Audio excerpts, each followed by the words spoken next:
We're going to move on now to look at a new film from Japan, and that is The Boy and the Heron. Scott, can you introduce that to us?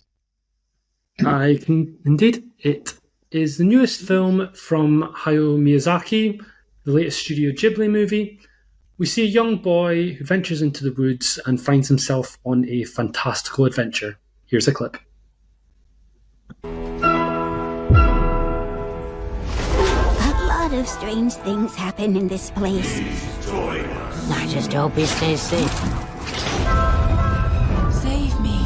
Save me, my dog. What exactly are you? Your mother. She's awaiting your rescue. Well, that sounds like the stuff of nightmares. Scott, do you want to carry on? Sure. So, for me, I came to the Studio Ghibli films quite only in recent years, really, through one of my friends. And I've had an interesting relationship with these films, often because there's not many that I fall in love with on first watch. With some of them, on subsequent viewings, I still hate them. And on other viewings, I turn completely the other way and absolutely love them. So, going into this one, I was excited because it's a Studio Ghibli film. It comes with all the acclaim and anticipation. And I think it's like the third time Miyazaki's come out of retirement to make a film. So that brings with it a lot of weight. Honestly, I was a bit disappointed, unfortunately. I think this film had a lot going on, and some of it is very clever, but based on this first viewing, I found it often confusing and a little bit messy. There's a lot of ideas at play. We see a lot of themes and emotions going on, and the fact that they're going back and forth with these fantastical creatures, people going through the living and the dead, mixing everything together, going through different worlds. I think it has the potential to be something amazing, and potentially, if I was to revisit it in a year or two with fresh eyes, maybe I'll get more from it on subsequent viewings.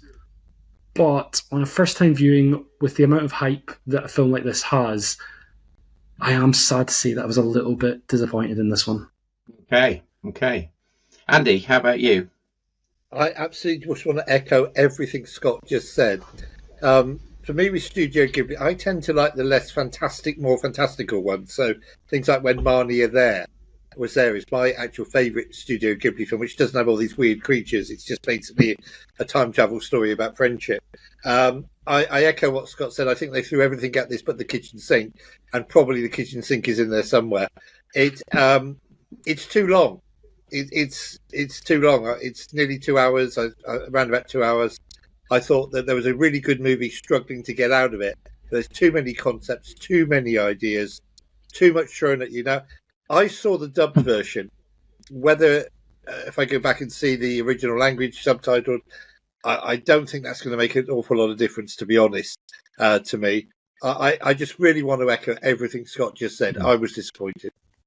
Okay. And Emma, you've seen this one as well, haven't you? I have. You're going to yell at me. This is the first Studio Ghibli film I've seen. Oh, we are going to yell at you in that case. I know most of them by sight, and you obviously seen clips of stuff, but I've never watched a whole one. So I think I only partly knew what I was getting myself into when I went to see it. I will say the experience was great. I saw it at the London Film Festival, surrounded by people who absolutely loved what they were about to see. And that did make a difference. As Andy said, it is very long, though, which I was not expecting. Oh. And I don't know. In my head, this sort of film is like an hour and 40, maybe. So I did feel like it was dragging a little. 2 hours, 4 minutes, isn't it? Yeah. So there are bits of it I enjoyed, but as has already been said, there were just a lot of things. And as my first watch from the studio, I don't think it was the best choice I made.